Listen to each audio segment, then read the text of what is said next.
যাদের party office অবৈধ, যার বিরুদ্ধে জায়গার মালিক তার স্ত্রী উচ্ছেদের মামলা করেছে, 2025 সালে কোর্ট রায় দিয়েছে, সেই দলকে আমাদের নাগরিকত্বের পরিচয় দিতে হবে। যখন ইচ্ছা চাইবে নোটবন্দির নাম করে 10 কোটি মানুষকে লাইনে দাঁড় করিয়ে দেওয়া, যখন ইচ্ছা চাইবে নাগরিকত্বর প্রমাণ দিতে হবে। আমি কি পড়ব, আমি কোন রাস্তা দিয়ে হাঁটব, আমি কি কার সাথে কথা বলবো, কি রঙের জামা পরব, কাকে ফোন করব, কাকে ভালোবাসবো, কার সাথে বন্ধুত্ব করব, কি খাবো, বিজেপির বাবারা ঠিক করবে না নিদান দেবে দিল্লি? বাংলার মাটি দুর্জয় ঘাটি। যারা 12 বছর ক্ষমতায়, 2014 থেকে 26, বিজেপির বন্ধুদের বলবো, সংবাদ মাধ্যম আছে এখানে, যত দূর সংবাদ মাধ্যমের আওয়াজ যাচ্ছে, মাইকের আওয়াজ যাচ্ছে, সংবাদ মাধ্যমে যারা দেখছেন, সমাজ মাধ্যমে যারা শুনছেন, তাদেরকে বলবো, পরিসংখ্যান আর তথ্যর নিরিখে লড়াই করতে সামনে আসুন। জায়গা আপনি বাছুন, মঞ্চ আপনি বাছুন, সময় আপনি বাছুন, তারিখ আপনি বাছুন। একদিকে আমি থাকবো মমতা ব্যানার্জির সরকারের রিপোর্ট কার্ড নিয়ে, আর একদিকে বিজেপির নেতা থাকবে তাদের রিপোর্ট কার্ড নিয়ে। কে কৃষ্ণনগর আর নদিয়ার জন্য কি কাজ করেছে, কড়ায় গন্ডায় জবাব দিক। দুধ কা দুধ, পানি কা পানি। 10-0 গোল দিয়ে ভোকাট্টা করে মাঠের মায়েরে যদি না বার করতে পারি, আমার নাম অভিষেক বন্দ্যোপাধ্যায় নয়। ঠিক আছে নুনি? ডাক্তার এসছে।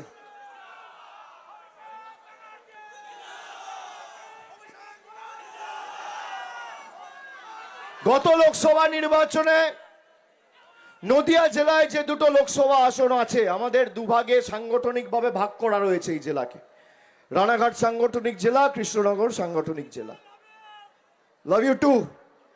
কৃষ্ণনগর একটা বিধানসভা ছাড়া সব বিধানসভায় তৃণমূল জিতেছে। রানাঘাটে আমাদের প্রত্যাশিত বা আশানুরূপ ফল হয়নি। আমি আজ থেকে 10 দিন আগে তেহেরপুরে গিয়ে মিটিং করে এসেছি, যে স্বতঃস্ফূর্ততা লক্ষ্য করেছি, রানাঘাট সবুজময় হয়ে গেছে। কৃষ্ণনগরকে এবার 8-0 তৃণমূলের পক্ষে করতে হবে। আর বাকি বিজেপিকে 50-এর নিচে নামানোর দায়িত্বটা আমাদের, তৃণমূল কংগ্রেসের সৈনিকদের যারা এখানে আছে। আপনারা খালি কৃষ্ণনগরটা সামলাবেন। ছাত্র পরিষদ, তৃণমূল যুব কংগ্রেস, তৃণমূল কংগ্রেস, মাদার সংগঠন, সংখ্যালঘু, ক্ষেত মজদুর, ট্রেড ইউনিয়ন, যারা শাখা সংগঠনের দায়িত্বে আছেন, দায়িত্ব সবার। কালকে প্রধানমন্ত্রী এসে মালদায় বলেছে পাল্টানো দরকার, তাই নাকি বিজেপি সরকার বাংলার মানুষকে পাল্টাতে চাইছেন। বাংলার মানুষ পাল্টায়নি মোদিজি। তার কারণ আপনি বাংলার মানুষকে শাস্তি দিয়ে পাল্টাতে চাইছেন। আপনি বাংলার মানুষের 100 দিনের কাজ, জল, মাথার ছাদ সব আটকে দিয়ে, ভোটাধিকার কেড়ে নিয়ে মানুষকে শিক্ষা দিয়ে পাল্টাতে চান। আপনি চান যাতে বাংলা আত্মসমর্পণ করে, বশ্যতা স্বীকার করে, মেরুদণ্ড বিক্রি করে মাথা নোয়ায়। বাংলার মানুষ পাল্টাবে না। আপনি বলেছেন পাল্টানো দরকার, আমি একমত আপনার সাথে। পাল্টানো দরকার, পরিবর্তন দরকার। পরিবর্তন হবে আপনাদের। যারা জয় শ্রীরাম বলে সভা শুরু করতো, এখন জয় মা কালী আর জয় মা দুর্গা বলে সভা শুরু করছে। পাল্টাবেন আপনারা, পাল্টেছেন আপনারা। তৃণমূল বাংলার মানুষ পাল্টাবে না। যারা আমাদের শাস্তি দিয়ে, যারা চায় বিজেপি আর মোদী সরকারের পায়ে ধরি আমরা, আপনারা চান আমরা এদের কাছে বশ্যতা স্বীকার করি? জোরে বলুন, চান? আপনারা চান বাংলার 10 কোটি মানুষ বহিরাগতদের পায়ে পড়ুক? আপনারা চান এদের কাছে আমরা আত্মসম্মান বিকিয়ে দিই? আপনারা চান এদের কাছে আমরা মাথা নত করি? আমাদের মাথা নত করতে হলে আমরা ঈশ্বরের কাছে করব, আল্লাহর কাছে করব, সর্বশক্তিমানের কাছে করব, বাড়ির বয়োজ্যেষ্ঠদের কাছে করব, মায়ের কাছে করব, বাবার কাছে করব, দিল্লির জল্লাদদের কাছে আর বিজেপির হাড়মাতদের কাছে বাংলা মাথা নত করবে না। যদি কেউ পাল্টায়, ভারতীয় জনতা পার্টির নেতারা পাল্টাবে। যদি কেউ পাল্টায়, দিল্লির বহিরাগতরা পাল্টাবে, গুজরাটের জমিদাররা পাল্টাবে, আমরা পাল্টাবো না। আপনি আমাদের শিক্ষা দিতে চেয়েছিলেন রাস্তার টাকা বন্ধ করে।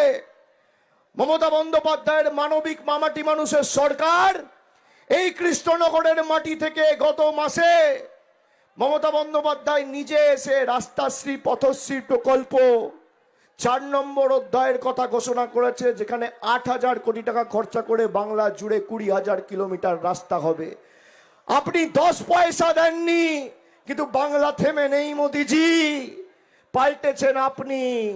তার কারণ আপনি 2014 এসে ব্রিগেডের সভায় বলেছিলেন লাড্ডু দেবো, আর বাংলার মানুষের হাতে রসগোল্লা দিয়েছেন। বাংলা আগামী দিন আপনার দিল্লির গদি চূর্ণ বিচূর্ণ করে আপনার ঔদ্ধত্য অহংকার ভাঙবে, পাল্টাবেন আপনি, পাল্টাবে বাংলার মানুষ না। যারা বলে পাল্টানো দরকার বিজেপি সরকার, আমি বলবো ভাঙো বিজেপির অহংকার, সইব না বিজেপির অত্যাচার, ভাঙো বিজেপির অহংকার, করো বিজেপিকে ছাড়কার, বহিরাগতদের করো ছাড়কার, এদের পাল্টানো দরকার। আর যতই করো হামলা, যতই করো হামলা, যতই করো হামলা, যতই দাও মামলা, আবার জিতবে, আবার জিতবে, আবার জিতবে, আবার জিতবে, আবার জিতবে, আবার জিতবে, আবার জিতবে, আবার জিতবে। আমাদের আবাসের টাকা আটকে রেখেছে এই কৃষ্ণনগর সাংগঠনিক জেলায়, এই বাংলায়। আগামী 15 দিনের মধ্যে মমতা ব্যানার্জির সরকার 20 লক্ষ মানুষকে মাথার ছাদের ব্যবস্থা করে দেবে, আবাসের টাকা ডাইরেক্ট ব্যাংক ট্রান্সফার করে অ্যাকাউন্টে পৌঁছে দেবে। এরা মায়েদের লক্ষ্মীর ভান্ডার আটকাতে চায়।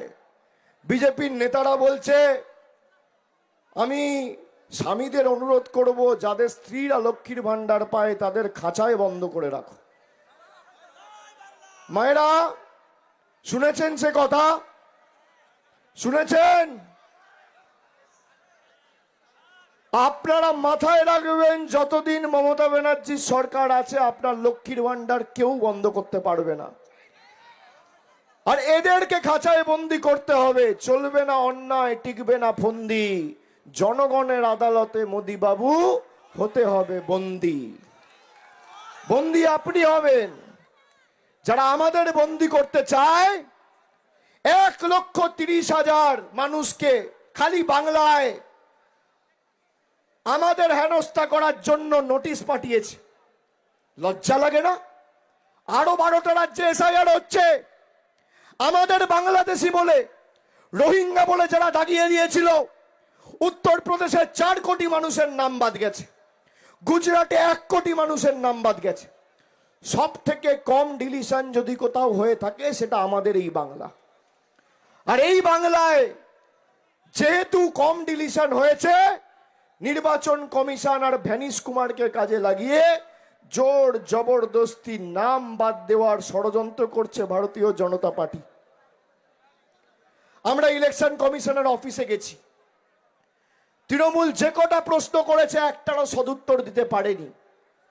যাদেরকে নোটিশ পাঠিয়ে হয়রানি করছে, মাথায় রাখবেন যেভাবে আপনাকে হয়রানি করেছে, আপনাকে কষ্ট দিয়েছে, একইভাবে বিজেপিকে কষ্ট দিতে হবে। এরা যে ভাষায় বোঝে এদেরকে সে ভাষায় জবাব দিতে হবে।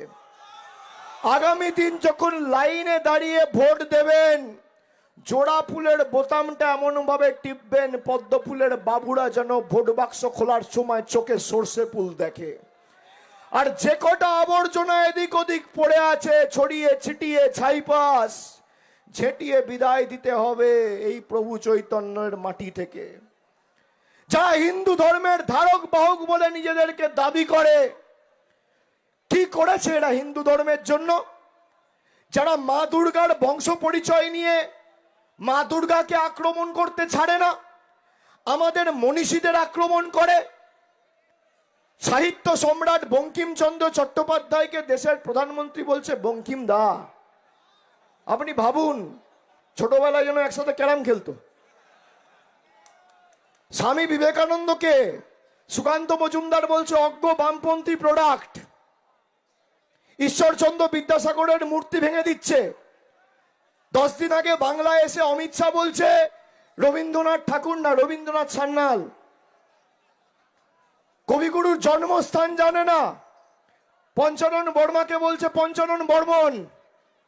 অমর্ত্য সেনকে এসআইআর এর নোটিশ পাঠিয়েছে। প্রভু শ্রী চৈতন্য বেঁচে থাকলে তাকেও এসআইআর এর নোটিশ পাঠাতো, রবীন্দ্রনাথ ঠাকুরকে পাঠাতো। আজকে আমাদের এক সাংসদ বাপি হালদার, তপশিলি ছেলে, বেশি বয়স না, 30-32 বছর বয়স, 40 খুব বেশি হলে 35 বছর বয়স হবে, তাকে এসআইআর এর নোটিশ পাঠিয়ে দিয়েছে। দেশের সাংসদ। আপনি ভাবুন, দেব তাকে হিয়ারিং এর নোটিশ পাঠিয়ে দিচ্ছে। ঘুষপেটিয়া, আমরা নাকি ঘুষপেটিয়া, আর উনি হচ্ছেন দেশের নাগরিক। আরে আমরা যদি অবৈধ হই তাহলে তো নরেন্দ্র মোদী অবৈধ, অমিত শাহ অবৈধ, যারা ভোট দিয়ে তোমায় নির্বাচিত করেছে তারা অবৈধ, আর তুমি বৈধ। তুমি মহারাজ সাধু হলে আজ, আমি আজ চোর বটে। আমরা লাইনে দাঁড়িয়ে কালো টাকা ধ্বংস করার জন্য কেউ হার্ট অ্যাটাকে মরবো, কেউ স্ট্রোক হয়ে মরবো, আর মোদিজি 8,000 কোটি টাকার প্লেন চড়ে ঘুরে বেড়াবে। কি সুন্দর, কি সুন্দর, তাই না? উনি বৈধ, আমরা অবৈধ।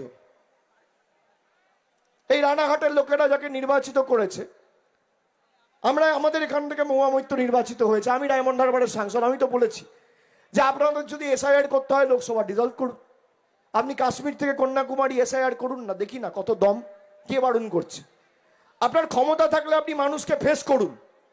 আগে মানুষ ভোট দিয়ে সরকার নির্বাচিত করতো, এখন সরকার ঠিক করছে ভোটকে দেবে, ভোটার ঠিক করছে। আপনি ভাবুন দেশ কোথায় গেছে, কি অধঃপতন। একমাত্র বাংলা এর বিরুদ্ধে লড়ছে। ভারতবর্ষের যে কটা রাজনৈতিক দল আছে সব বিজেপির কাছে হারে, আর বিজেপি তৃণমূলের কাছে হারে। এটাই পার্থক্য। এদের তো এত ক্ষমতা, ইডি আছে, সিবিআই আছে, ইনকাম ট্যাক্স আছে, বিচার ব্যবস্থা আছে, সংবাদ মাধ্যম আছে, টাকা আছে, আধা সামরিক বাহিনী আছে, প্যারামিলিটারি ফোর্স আছে, ইলেকশন কমিশন আছে।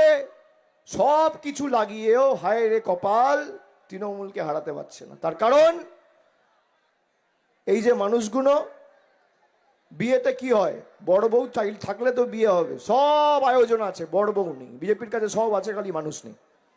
এই মানুষগুলো তো তৃণমূলের সাথে।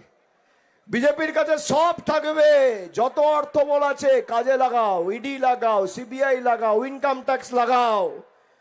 মানুষ আগামী দিন 50-এর নিচে বিজেপিকে নামাবে। 5 বছর ধরে যে অত্যাচার করেছো না, আপনারা বলুন তো, কৃষ্ণনগর উত্তর আমরা হয়তো জিতিনি, বা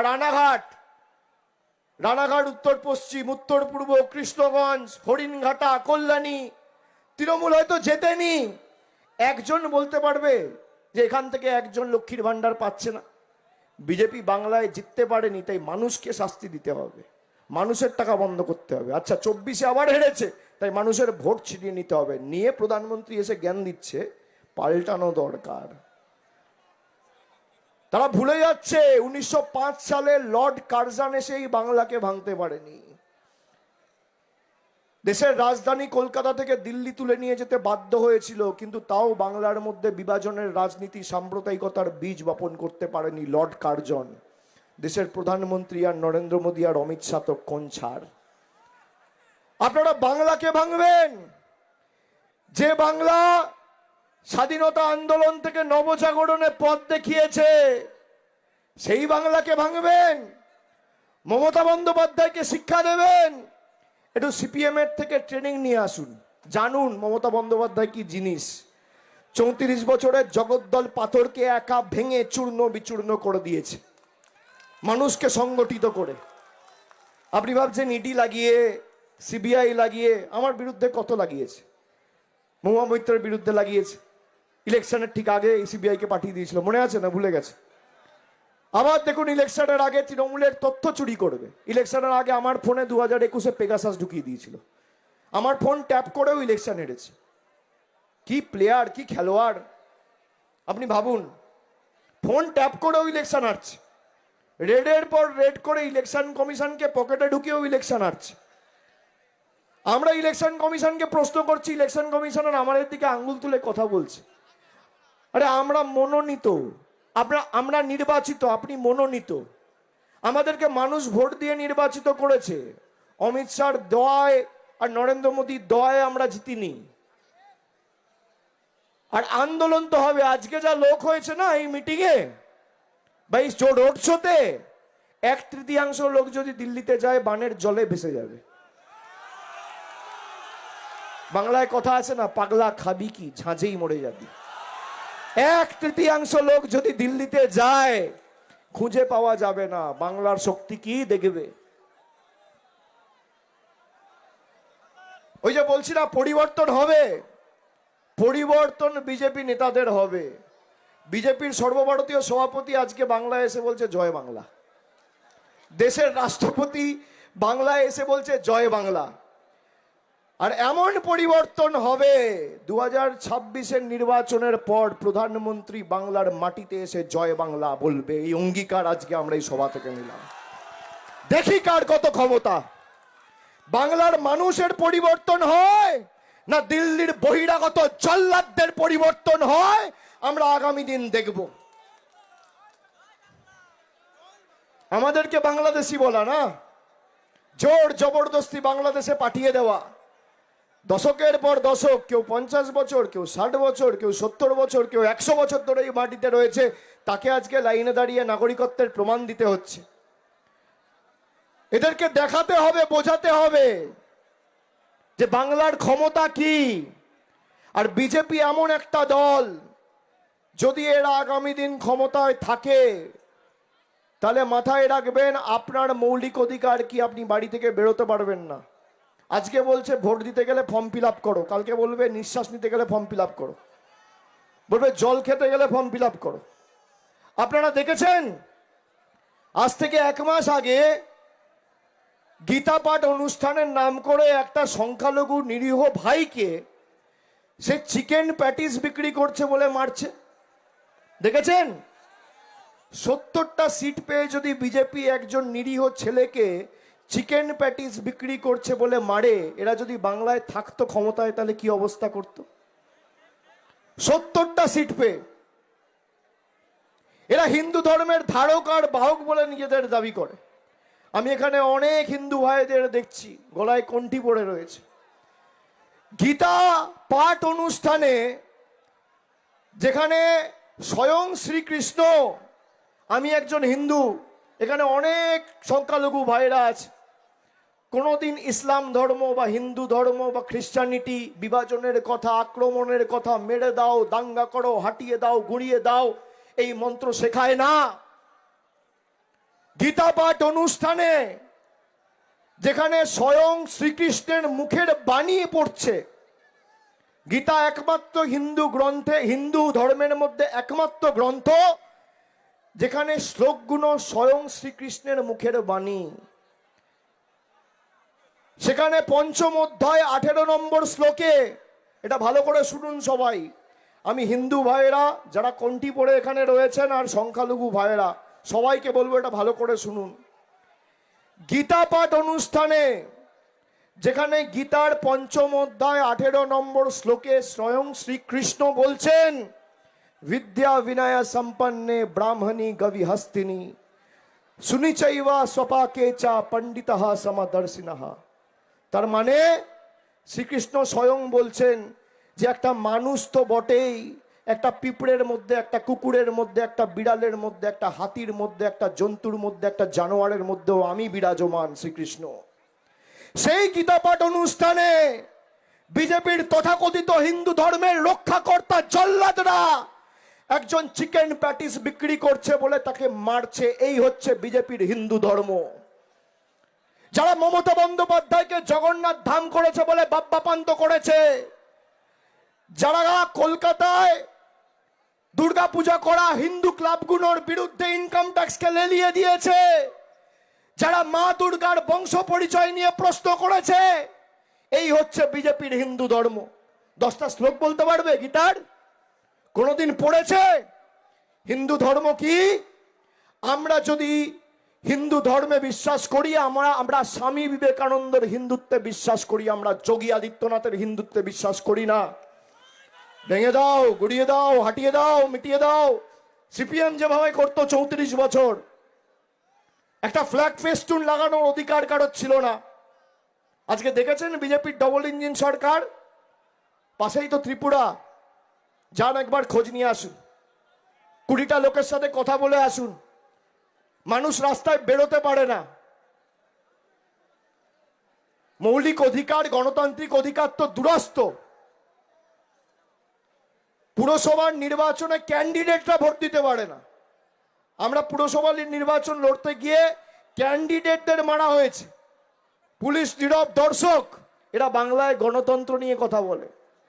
বিজেপির গণতন্ত্র দেখে এসো ত্রিপুরা, বিজেপির গণতন্ত্র যাও দেখে এসো আসামের ষড়যন্ত্র, বিজেপির গণতন্ত্র যাও দেখে এসো যোগী রাজ্যের ষড়যন্ত্র, বিজেপির গণতন্ত্র যাও দেখে এসো গুজরাটের ষড়যন্ত্র। দিল্লিতে লোক নিঃশ্বাস নিয়ে মরছে, মধ্যপ্রদেশে জল খেয়ে মরছে। আরে যে সরকার জল আর পরিষ্কার বায়ু দিতে পারে না, সে আপনাকে রাস্তা দেবে কি? মমতা বন্দ্যোপাধ্যায় বিনামূল্যে আপনাকে যদি রেশন দিয়ে থাকে, এদের দয়া দাক্ষিণ্যে আমরা বেঁচে নেই। মমতা ব্যানার্জির সরকারই আপনার মাথার উপর ছাদ দেবে। আমাদের দায়িত্ব, আমাদের কর্তব্য, আমাদের promise, commitment to the people, এটা আমাদের প্রতিশ্রুতি। বিজেপি এই যে লক্ষ্মীর ভান্ডার দেয় আমাদের সরকার, 10 পয়সার অবদান নেই। এই যে গ্রামীণ রাস্তা হচ্ছে, কোনো অবদান নেই। কৃষক বন্ধু, কোনো অবদান নেই। জয় বাংলা জয় জোহার ভাতা, কোনো অবদান নেই। স্বাস্থ্যসাথী কার্ড, কোনো অবদান নেই। আমরা করে দেখিয়েছি। এরা বলে আয়ুষ্মান ভারত আমাদের করতে দেয়নি। আপনারা জানেন, আপনাদের হাতে যদি একটা স্মার্টফোন থাকে, আপনারা আয়ুষ্মান ভারত পাবেন না? এখানে কাদের হাতে স্মার্টফোন আছে? হাত তোলো তো। কাদের হাতে আছে? বাংলায় 7.5 কোটি ভোটারের মধ্যে এখন ড্রাফট রোলে 7 কোটি ভোটার, তার মধ্যে 4,40,00,000 লোকের হাতে স্মার্টফোন রয়েছে। আয়ুষ্মান ভারত যদি আমি নিই, যাদের হাতে স্মার্টফোন রয়েছে, বাড়িতে মোটরসাইকেল রয়েছে, টিভি রয়েছে, রেডিও রয়েছে, ফ্রিজ রয়েছে, আয়ুষ্মান ভারত পাবেন না। আর মমতা ব্যানার্জি স্বাস্থ্যসাথী, কিছু থাকলেও পাবেন, না থাকলেও পাবেন। যদি বাংলায় আয়ুষ্মান ভারত হতো, 90 লক্ষ লোক পেত। আর স্বাস্থ্যসাথী প্রায় 10 কোটি মানুষ পায়, 8 থেকে 80 কেউ বাদ নেই। এটাই পার্থক্য। আসুন না বিজেপির নেতারা, তর্ক করুন। কেউ তো বারণ করেনি। আপনি আপনার রিপোর্ট কার্ড নিয়ে আসুন। আমরা উন্নয়নের পাঁচালি করে তো বাড়ি বাড়ি পৌঁছে দিচ্ছি। আপনার রিপোর্ট কার্ড, উন্নয়নের খতিয়ান কোথায়? এখানে বিজেপির যে লোকসভায় প্রার্থী হয়েছিলেন, তাকে মোদিবাবু ফোন করে বলেছিল, ইডি যে টাকাগুলো অ্যাটাচ করেছে সাধারণ মানুষের মধ্যে আমি বিলি করে দেবো আগামী 1 বছরের মধ্যে। 2 বছর হয়ে গেল, কোথায়? কেউ পেয়েছেন 10 পয়সা? কেউ পেয়েছেন? বলেছিল বছরে 2 কোটি চাকরি দেবো। যুবকরা শোনো, 12 বছর ক্ষমতায় কত চাকরি হয়? কত চাকরি হওয়া উচিত বছরে যদি 2 কোটি বলে?